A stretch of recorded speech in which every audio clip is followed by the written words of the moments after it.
This program is dedicated to those that paid for their lives at the hands of the state.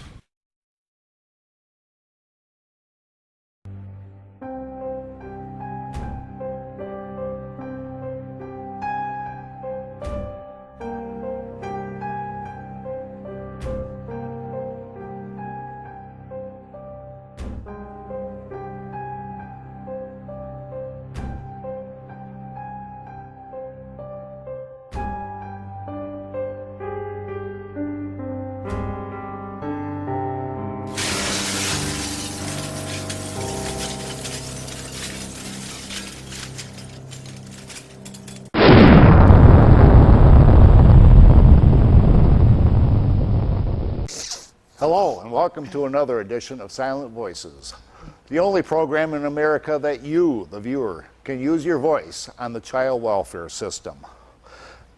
I am Dennis Lawrence, and beside me is the lovely Maria Meline, our co-host. Maria, what do we have up first for our audience? We have an incredible program for you today. We're going to start by looking at the child welfare system. And I think we'll begin, ladies and gentlemen, I present to you Legally Kidnapped.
Every week we feature a guest that comes and tells their horror story from the family court system or CPS. The only way we can make an impact is by bringing these stories to light and showing what is taking place in the system. Ladies and gentlemen, this week's guest.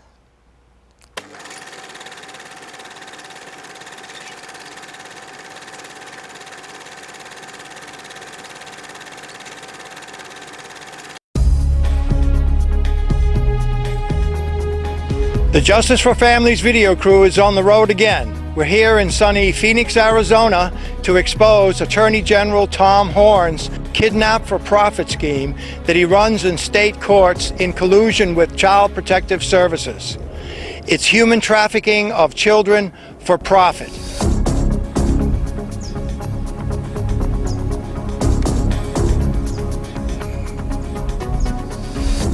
Senator John McCain and Sheriff Joe Arpaio are both native to Arizona and considered patriots. Yet they too have been corrupted by the judiciary and turn a blind eye to Arizona's kidnap-for-profit racketeering scheme. No, who has jurisdiction over clerks of the court when they, unlawfully removed court documents from the docket? This is Arizona grandmother Sara Johnson, who unlawfully lost her 3 grandsons to the state as a result of false allegations of abuse by Child Protective Services, malicious prosecution by the Attorney General, public defenders that refuse to submit her evidence, and judges who are trained to operate their courts as criminal enterprises. For the past 3 years, I've been fighting false allegations such as medical neglect against my first son, Isaiah, who was taken May 2009. After they took him to the neurologist in June of 2009, where Dr. Chapman ruled out medical neglect. Sara's evidence proving all of the allegations by CPS as false is posted on the Justice for Families website. I'm Zed McLarnon, Director of Forensics and Media for Justice for Families. And we chose Carla and Sara's case to demonstrate that Child Protective Services use false allegations of abuse. Police departments break into houses to snatch children without a warrant or pickup order.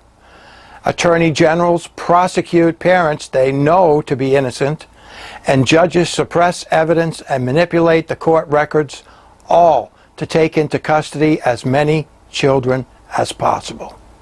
What intrigued me about this case is the fact that the judges in Superior Court, once they had appointed Sara a public defender, claimed that she was no longer a party to the case. Imagine a mother being maliciously prosecuted to terminate her parental custody, not a party to the case. Why did they do this? So that they could refuse to give her any court documents, including the allegations against her. I've had multiple attorneys that refused to put my exculpatory evidence on the record.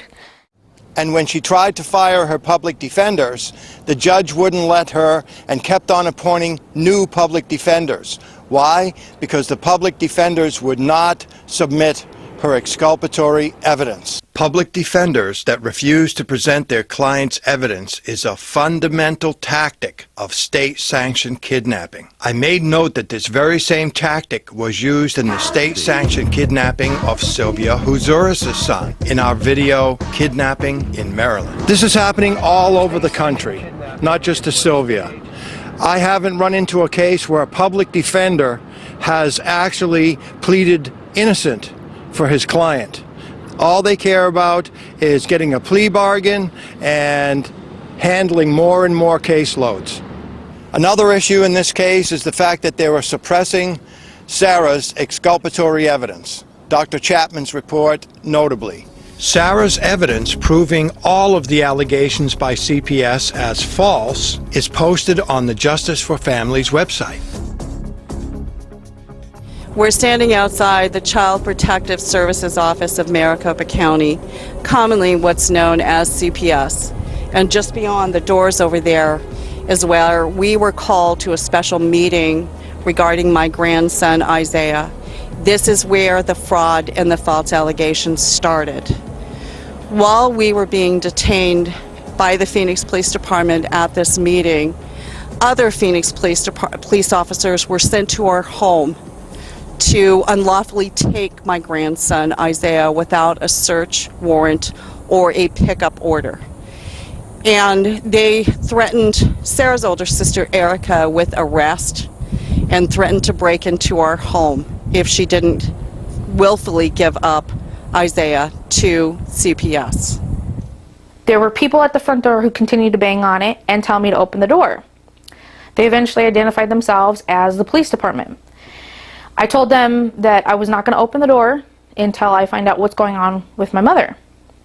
And they continued to bang. They continued to tell me if I did not open the door, they were going to arrest me. The police had absolutely no paperwork, no pickup order, no warrant, nothing. They just continued to threaten me with arrest. Well, I eventually had to give up my nephew to CPS and the police department because there were other children in the house, and I was fearful that I was going to be arrested. This is where my daughter went to court for 2.5 years to defend herself against the false allegations of medical neglect made by CPS. Inside this very courthouse, Judge Christopher Curry unlawfully terminated her parental rights to her first two sons, based on CPS false allegations and in defiance of the fact that he knew that there was a doctor's report. Dr. Kevin Chapman, Isaiah's neurologist since he was born, in Dr. Chapman's report, it stated clearly, the facts were there that Isaiah was not having seizures, he was not medically neglected. Judge Christopher Curry proceeded to go ahead and continue to repeat CPS's false allegations as fact, so that he could go ahead and take her third son, Josiah. So there's a real catch-22 here. Your public defenders won't submit your exculpatory evidence, and then the judge won't let you fire them. This case is now before a new judge, Brian K. Ishikawa. He continues to suppress Dr. Chapman's report and other exculpatory evidence that proves every allegation by CPS was false and fraud upon the court. And when Sarah and Carla went to the upper courts, they too wouldn't let them submit motions falsely claiming they were not a party to the case. This is the Arizona Court of Appeals where my daughter came down to present motions and file documents regarding the unlawful kidnapping of her sons. This is where she was obstructed by the court clerk, Ruth Willingham, who denied my daughter to file her motions with the Court of Appeals, saying that she was not a party to the case. This is where the Arizona Supreme Court justices denied her motion and violated judicial canons because they refused to report the unlawful activity of the lower court judges. The judges just ignore your motions, no explanation, no legal citations, no pathway to relief. When my first grandson, Isaiah, was born in March of 2008, we were absolutely ecstatic. He was my first grandson. There was complications at birth, but he was such a joy. And to have CPS come in unjustly and pretend that they were our friends and twisted and turned everything around so that they could take Isaiah. And I'll never forget that day that Rhonda Cash told me that she was taking my grandson because I pissed her off, and that she was going to make sure that I never saw him again.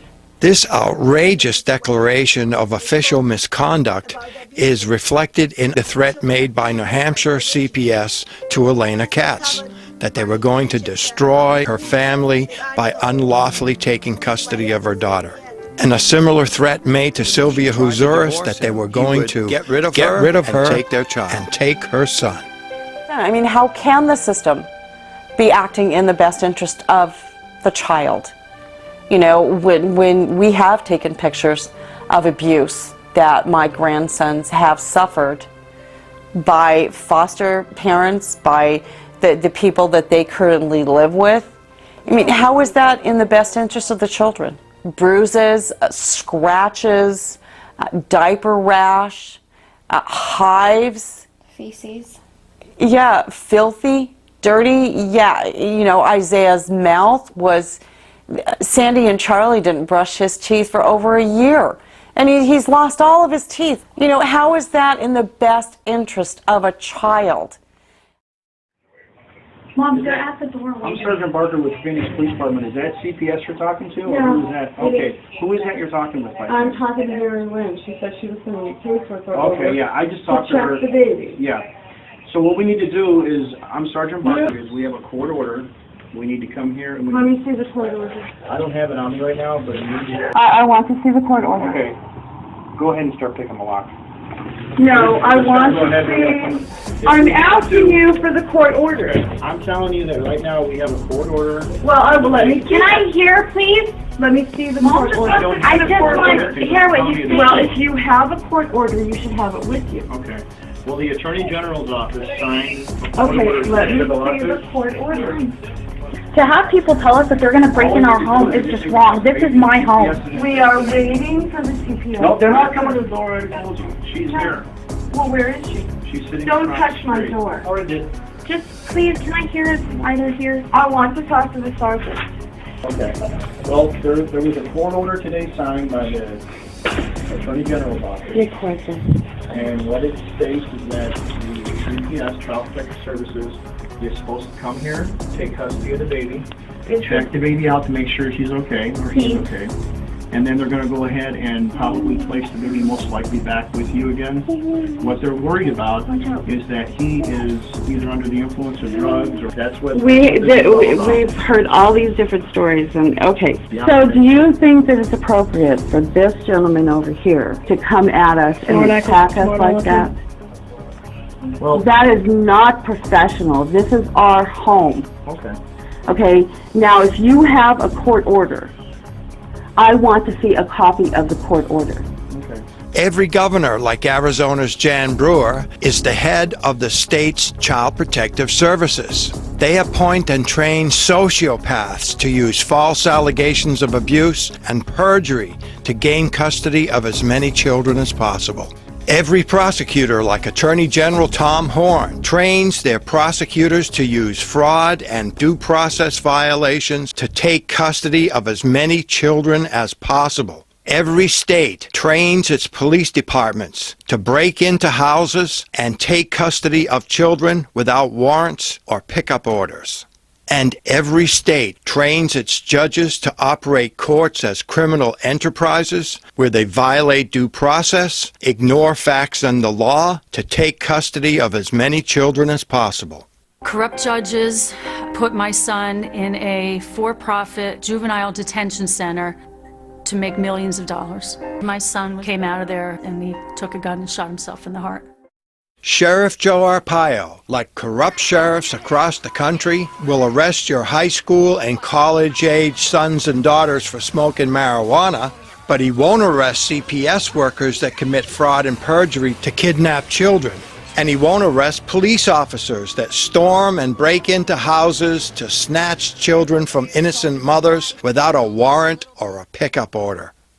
Attorney General Tom Horne certainly won't arrest his prosecutors or judges and clerks that operate courts as criminal enterprises. And Maricopa County State's Attorney Bill Montgomery's office threatened Carla with prosecution rather than arresting and prosecuting the kidnappers of Sarah's 3 boys. As you can see from the signs behind me, Arizona is celebrating its 100th year anniversary. It was the last of the mainland states to become a state, but in only 100 years, Arizona has zoomed ahead of many others to become one of the most corrupt states in the nation, kidnapping children for profit to plunder federal funds. You know, one of her attorneys, Julia Lopez, got promoted to a commissioner. Amy Cromer, a CPS worker, got promoted to a supervisor. Rhonda Cash got promoted. You know, they do such a good job taking these children and breaking up these families and destroying people's lives that they get promoted. After my daughter Sarah and I exhausted all efforts into Superior Courts, the Court of Appeals and the Arizona Supreme Court, we came here to the United States District Court hoping to get justice and relief from the unlawful kidnapping of my grandsons. It is this very courtroom where Magistrate Burns used fraud to unlawfully dismiss our civil rights complaint. Carla made an appeal of Magistrate Burns' fraudulent ruling to the Ninth Circuit Court of Appeals in San Francisco. Without looking at the merits of the case, they threatened Carla and Sara to give up the case or face sanctions, both punitive and financial. Dr. Chapman's report should have resolved this case in July of 2009. Yet, in every Arizona court, in U.S. District Court in Phoenix and the Ninth Circuit U.S. Court of Appeals, not one judge referenced Dr. Chapman's report or any of Sara's exculpatory evidence. 20 state and federal judges obstructed justice and suppressed Sara's exculpatory evidence to kidnap her 3 sons under color of law for profit. This is happening to millions of other families across the country who are being destroyed in state and federal courts that alter their records and operate as criminal enterprises. Arizona Senator John McCain and the other senators and representatives in Congress knowingly fund state and federal courts that operate as criminal enterprises, in which they alter court records to usurp the judicial process and kidnap children for profit. Congress also funds the lawyers in the Department of Justice that are knowingly covering up evidence proving that state and federal courts alter records to kidnap children and overthrow the Constitution. House Judiciary Committee Chairman Lamar Smith and Oversight Committee Chairman Darrell Issa are knowingly committing treason by suppressing evidence that state and federal courts illegally alter court records to usurp the judicial process and deny justice to families such as Sara Johnson's. I supplied ample evidence that state and federal courts alter records to deny justice to every department of the Department of Justice, Attorney General Eric Holder, and President Barack Obama. In response, President Obama appointed Carmen Ortiz as U.S. Attorney in Boston, specifically to cover up the crimes and treason in state and federal courts, covered up by Congress, the Department of Justice, and the President. Vice President Joe Biden has a history of writing unconstitutional anti-family legislation to fund the destruction of the traditional family. When candidate Barack Obama appointed Joe Biden as his running mate, he sent a coded message to every lawyer and judge to continue to fund the destruction of the family through the abuse and divorce industries. As a result, lawyers and law firms were the biggest contributors to the Obama election campaign. The evidence proves President Barack Obama is the kidnapper-in-chief of the largest kidnap-for-profit racketeering scheme in the world. More families such as Carla and Sara Johnson's will be destroyed under the Obama administration than Al-Qaeda ever could. I've been exposing judicial corruption since the mid-1990s. And I know it's a hard concept for people to understand, but every judge, both state and federal, and every lawyer in America knows about state-sanctioned kidnapping and the crimes involved. How many more children and families must be destroyed for money before we stand up and end state-sanctioned kidnapping in America?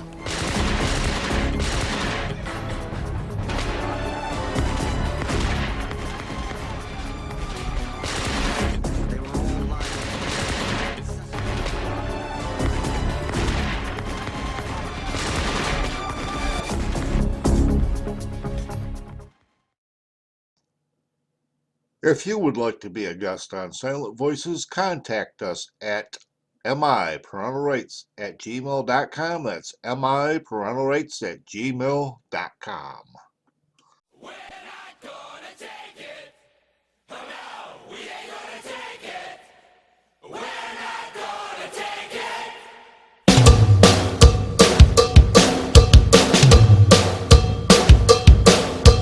We're not gonna take it. No, we ain't gonna take it. We're not gonna take it anymore.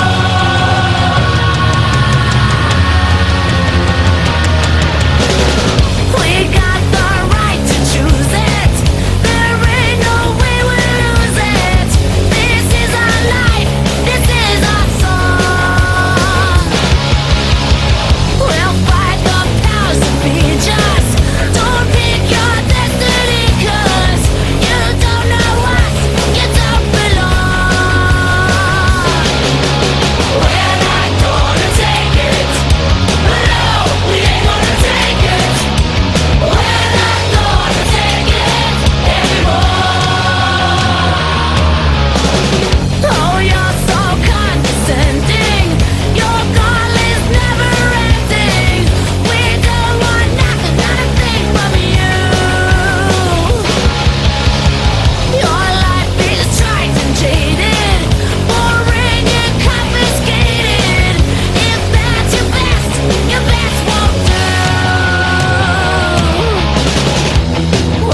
I want to thank you for watching this week's edition of Silent Voices. You can tune in next week, same time and same channel. If you'd like to be a guest on our program or just give us feedback, please contact us at miparentalrights@gmail.com. Again, that's miparentalrights.com.